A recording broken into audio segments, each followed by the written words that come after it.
एक बार की बात है। एक लड़का था, उसका नाम सवल था, जो नगर में रहता था। वह अपने जीवन से बहुत निराश था।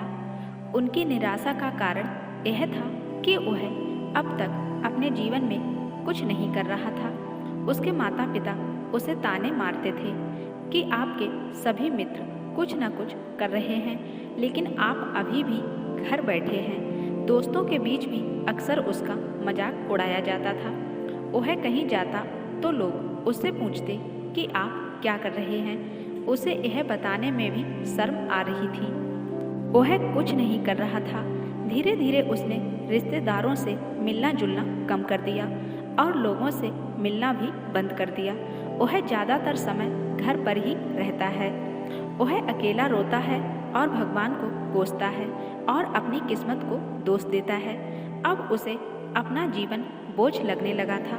कभी कभी वह सोचता कि कब वह कुछ करने के योग्य बनेगा, और फिर वह सोचता कि जिंदा रहने से अच्छा मर जाना है। एक दिन वह अपने नगर की एक गली से गुजर रहा था। तभी उसने देखा कि एक उपदेशक दुख और परेशानियों पर उपदेश दे रहा है। वह भी उसी की भीड़ में सबसे पीछे बैठ गया और गुरु के प्रवचन सुनने लगा। उपदेशक कह रहे थे, दुख एक शिक्षक की तरह है जो हमें जीवन की सच्चाई दिखाता है और हमें जीने की सही राह सिखाता है। आप चाहें तो जिंदगी जीना भी सीख सकते हैं। गुरु जी उपदेश दे रहे थे कि तुम चाहो तो कुछ भी हासिल कर सकते हो, और अगर चाहो तो एक कोने में बैठकर रो सकते हो। इन सभी बातों को सवल ध्यान से सुन रहा था, लेकिन शिक्षक की यह बातें पसंद नहीं आई। उसने खड़े होकर कहा कि कुछ भी सिखाने से दुख दूर नहीं होता, इसमें केवल दर्द होता है। दुख की पीड़ा अनंत है। ऐसा लगता है कि इसके बाद कुछ होने वाला नहीं है। इससे कुछ भी फर्क नहीं पड़ता है। इसके सामने तो मौत भी छोटी लगती है। उपदेशक ने कहा, फिर तुम्हारा दुख क्या है? सवल ने उसके सामने अपनी सारी व्यथा कह डाली और पूछा, मेरे दुख का कोई उपाय है तुम्हारे पास? यह सुनकर शिक्षक मुस्कुराए और बोले, तुम उस दिन मेरे पास आओ जब आपके जीवन में वास्तविक दर्द हो। मैं आपकी समस्या का समाधान अवश्य करूँगा। यह कहकर गुरु वहाँ से चले गए। सवल ने सोचा, कहीं मेरा दुख नकली तो नहीं है? क्या मैं जिस दर्द से गुजर रहा हूँ वह नकली है? मेरा दुख दर्द कोई नहीं समझ सकता। जब माँ बाप नहीं समझते तो गुरु क्या समझेगा? उनके दुखों से व्यथित होकर सवल ने एक फैसला लिया कि अब वह कुछ करेगा। सवल ने एक छोटा व्यवसाय शुरू किया, पर उसे सफलता नहीं मिल रही थी। लेकिन उसके घर वाले पूछते हैं कि क्या वह कुछ कोशिश कर रहा था। वह अपने व्यवसाय में लगा रहा और धीरे धीरे उसे सफलता मिलने लगी। फिर उसने गति पकड़ी और केवल 3 साल के अंदर ही वह एक बड़ा बिजनेसमैन बन गया।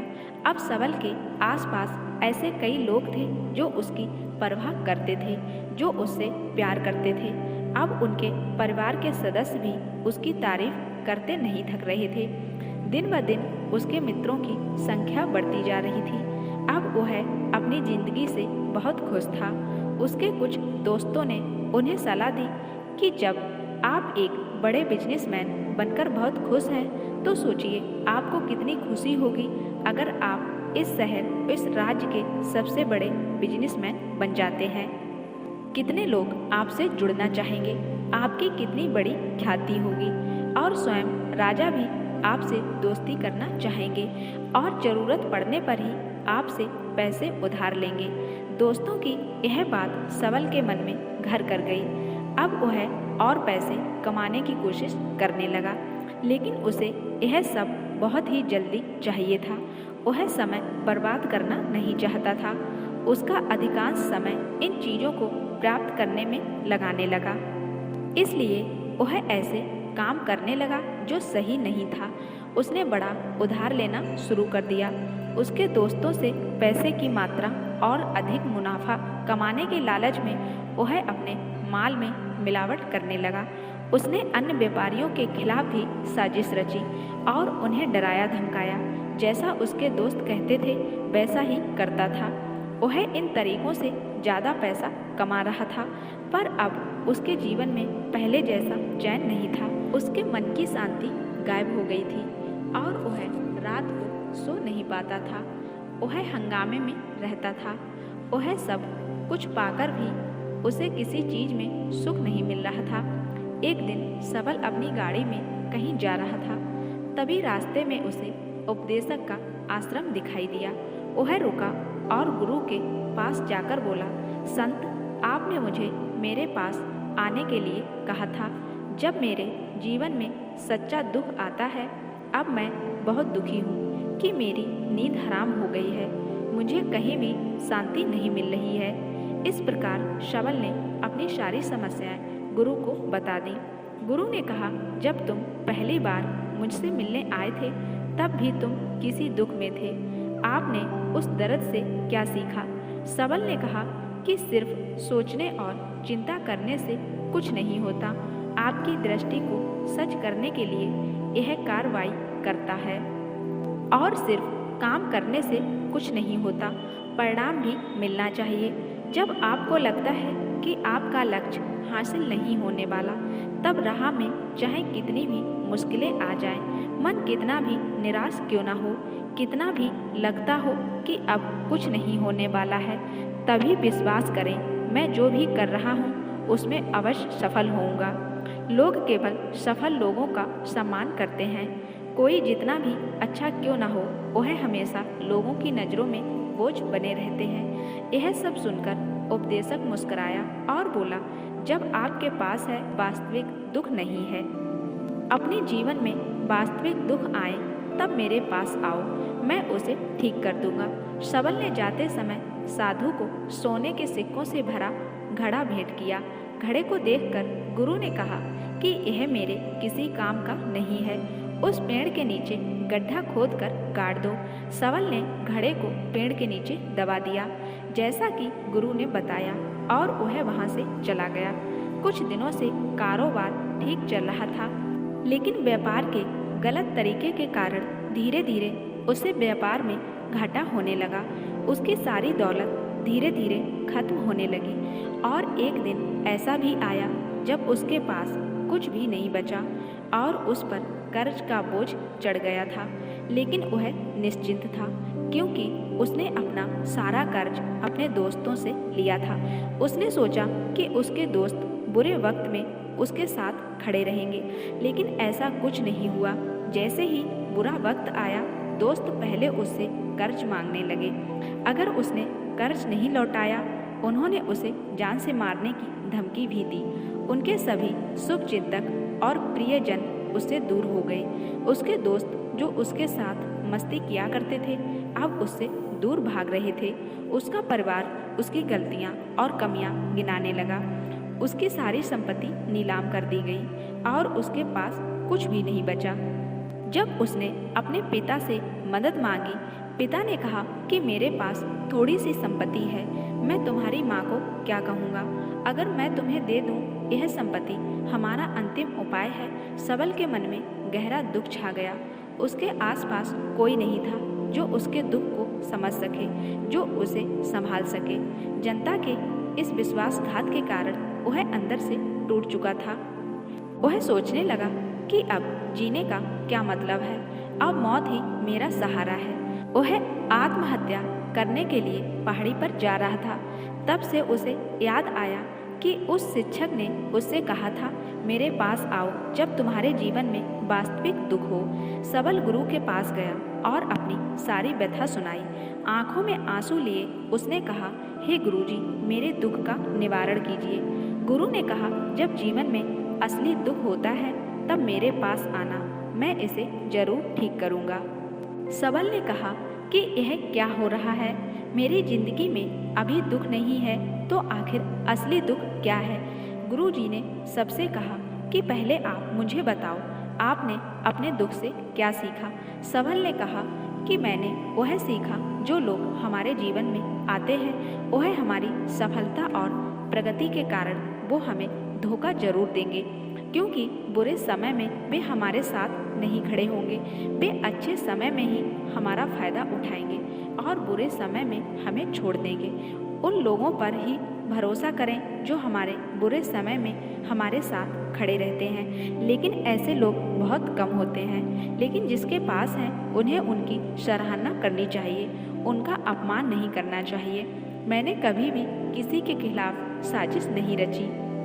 अपना काम ईमानदारी और धैर्य से करें और कभी लालची मत बनो। अपने सारे दुख दर्द और अनुभव बयां करने के बाद सवल गुरुजी के सामने आंखों में आंसू लिए बैठ गया। कुछ देर बाद साधु उठे और पेड़ के नीचे एक गड्ढा खोदा और घड़ा निकाल लिया जो सोने के सिक्कों से भरा हुआ था। उसने सवल को देकर कहा, मेरे पास आओ जब तुम्हारे जीवन में वास्तविक दुख हो। सवल ने अपने शिक्षक को धन्यवाद दिया और उसे प्रणाम करके चला गया। उस पैसे से उन्होंने एक छोटा सा व्यवसाय शुरू किया। अब वह छोटा व्यापारी बनकर भी खुश है। उन्होंने पूरी लगन और ईमानदारी से कारोबार किया। जल्दी ही वह अपने शहर का एक बड़ा व्यापारी बन गया। उसका जीवन सुख सुविधाओं से भरा हुआ था, लेकिन कोई कितना भी अच्छा क्यों ना हो, लेकिन जीवन में दुख आता है। तो सवल के जीवन में भी दुख आते थे, अपने माता पिता की मृत्यु के रूप में। सवल के माता पिता एक ही दिन मर गए। सवल अपने माता पिता से बहुत प्यार करता था, इसलिए उनके निधन से उसे गहरा सदमा लगा। वह सबों को ले गया, दोनों को शमशान घाट ले गया जहां अंतिम संस्कार किया। वह घर वापस आ गया, इसलिए उसने अपने माता पिता के घर संपत्ति को देखा जिसके लिए उनके माता पिता हमेशा लड़ते रहे। आज जो छूटा पड़ा है, जिन्होंने इसकी देखभाल की, इसके लिए लड़ने वाले इस दुनिया से चले गए। उसके पिता ने जो कुछ कमाया वह सब यहीं रह गया। वह अंदर से अकेला और डरा हुआ महसूस कर रहा था, इसलिए वह गुरु के पास गया। उसे देखकर गुरुजी ने कहा, क्या जीवन में कोई दुख है? सवल ने कहा, वैसे तो जीवन में कोई दुख नहीं है, सब कुछ अच्छा चल रहा है, लेकिन आज मेरे माता पिता का देहांत हो गया है। मैं इस घटना से बेहद दुखी और परेशान हूँ। गुरुजी ने कहा, इसमें दुखी होने की क्या बात है? एक दिन सबके अपनों को मरना है। कोई ना कभी जिया है और ना ही कभी रहेगा। एक दिन तुझे भी मरना है। शायद तुम कल ही मर जाओगे या आप आज भी मर सकते हो। सवल ने कहा, क्या कह रहे हो गुरुजी? मैं भी मर जाऊंगा, लेकिन मैं भी अभी जवान हूँ। गुरु ने कहा कि सब जी रहे हैं इस भ्रम में कि मृत्यु केवल दूसरों को आती है, बड़ों के पास ही आती है, लेकिन जवान और बूढ़े मर जाते हैं, बच्चे मर जाते हैं। मौत की उम्र से कोई लेना देना नहीं है। गुरु की बातें सवल के मन में घर कर गई और वह चुपचाप चला गया, लेकिन उसका मन अभी भी बेचैन था। वह खाली महसूस कर रहा था।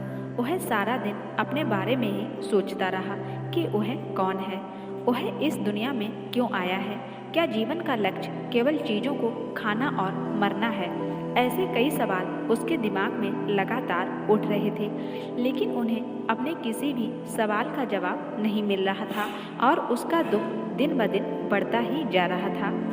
इसलिए कुछ दिन बाद वह फिर गुरु के पास पहुंचा और बोला, हे स्वामी, मैं बहुत दुखी हूँ, क्योंकि मैं यह नहीं जान पा रहा हूँ कि मैं कौन हूँ और मैं इस दुनिया में क्यों आया हूँ। यह सुनकर गुरुजी मुस्कुराए और बोले, आज आपके जीवन में पहली बार सच्चा दुख उत्पन्न हो गया है। यह वास्तव में दुख कहलाने के लायक है। हम नहीं जानते कि हम कौन हैं, हम क्यों आए हैं, क्या करें, कैसे करना है। सवल ने गुरु से कहा कि उसकी दुर्दशा दूर करो। गुरु ने कहा कि हम सभी इंसान हैं, जीवन भर संघर्ष करते रहते हैं। सवल ने कहा कि सभी इंसान जीवन भर धन, सम्मान, परिवार, प्रतिष्ठा, मित्र, शत्रु आदि जमा करता है। गुरु ने पूछा, क्या हम एकत्रित की गई चीज़ों में से कुछ भी अपने साथ ले जा सकते हैं? सवल ने कहा, कोई भी इंसान अपने साथ कुछ भी नहीं ले जा सकता, वह सिर्फ अकेला ही जाता है। मेरे माता पिता भी अपने साथ कुछ भी नहीं लेकर गए, सब कुछ धन संपत्ति, वैभव, सब कुछ यहाँ पर छोड़ कर गए। शिक्षक ने कहा, अब मेरी बात ध्यान से सुनो। इस संसार में हमें जो संग्रह करना चाहिए वह हम नहीं करते। चीज़ें हमारे सामने होती हैं, लेकिन हम उन्हें देखने की कोशिश नहीं करते।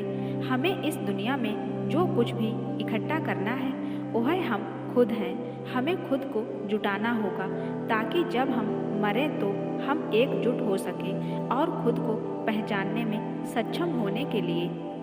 हम अंदर ही बटे हुए हैं। हम प्यार, नफरत, गुस्सा, ईर्ष्या में बटे हुए हैं। क्रूरता, धन, स्थिति, प्रतिष्ठा, सम्मान, पहचान, धर्म, जाति, सैकड़ों, हजारों ऐसी चीज़ों और इच्छाओं में हम विभाजित हैं और टुकड़ों में जीवन जी रहे हैं। इस विभाजन के कारण हमारी चेतना कभी एक नहीं हो सकती। हमारी चेतना शक्ति बिखरी हुई है, इसलिए हमारे पास इतना समय नहीं है, इतनी ऊर्जा नहीं कि हम मुड़ सकते हैं और अपने भीतर देख सकते हैं। वास्तव में धन, सम्मान और सुविधाओं का अभाव लोग इसे दुख समझते हैं और जीवन भर के लिए जो दुख कहकर रोते रहते हैं और समाधान खोजने का प्रयास करते रहते हैं, उन्हें अपना समाधान कभी नहीं मिलेगा, क्योंकि जिसे लोग दुख कहते हैं वह वास्तविक दुख नहीं है। यह सिर्फ एक आदमी की इच्छा है। उसकी इच्छा कभी पूरी नहीं होती, इसलिए व्यक्ति को कभी उनके प्रश्नों का समाधान नहीं मिलता। इसलिए इन सब से परे यदि आप अपने दुखों का अंतिम समाधान चाहते हैं तो सबसे पहले खुद को समेटो। इस दुनिया से अपनी ऊर्जा वापस ले लो और इकट्ठा करो। अपने आप पर ध्यान केंद्रित करो, स्वयं पर ध्यान दो। अपने मृत्यु से पहले अपने आप को जानने की कोशिश करो, बिखरो मत। सबल ने कहा, तो गुरुजी, क्या हम इस संसार को छोड़ दें? हमारी सभी इच्छाओं को मार देना चाहिए, किसी से प्रेम नहीं करना चाहिए, धन संग्रह नहीं करना चाहिए, सम्मान की आशा छोड़ देनी चाहिए। शिक्षक ने कहा कि भावनाओं और इच्छाओं ऐसे बिखरे हुए मनुष्य में से निकल जाओ जैसे कोई पत्थर पहाड़ से गिरे जिस पर पर्वत का कोई बस नहीं है सिवाय देखने के। परेशान होना और कुछ खोना वैसे ही बिखरे हुए मनुष्य की इच्छाएं बेकाबू और दर्दनाक हैं। उसका अनियंत्रित मन इच्छा करता रहता है और कल्पना करता रहता है और यह दुख देता है। लेकिन जब एक व्यक्ति अपने मन को एकत्रित करता है तो वह जो कुछ भी करता है वह उसके नियंत्रण में होता है। फिर उसकी इच्छा से इच्छाएं भी उत्पन्न होती हैं। सबल ने कहा कि आपने मेरे असली दुख का समाधान कर दिया। आपका बहुत बहुत धन्यवाद। अब से मैं खुद को समेटने, खुद को तराशने की कोशिश करूँगा। गुरुजी ने कहा कि मानव शरीर में बहुत ऊर्जा और शक्ति है, लेकिन यह फालतू के कामों में बटा हुआ है, बेकार की बातों में लगा हुआ है। यह एक बहुत ही शक्तिशाली मशीन की तरह है, एक बच्चे के हाथ में रखा जा रहा है और वह बिना सोचे समझे अपनी शक्ति बर्बाद कर रहा और बिना किसी नियंत्रण के। इसलिए इस शक्ति पर ध्यान दें, अपनी चेतना और इसे इकट्ठा करें। सबल को अपने प्रश्नों का उत्तर मिल गया। उसने अपने गुरु का शुक्रिया अदा किया और चुपचाप चला गया।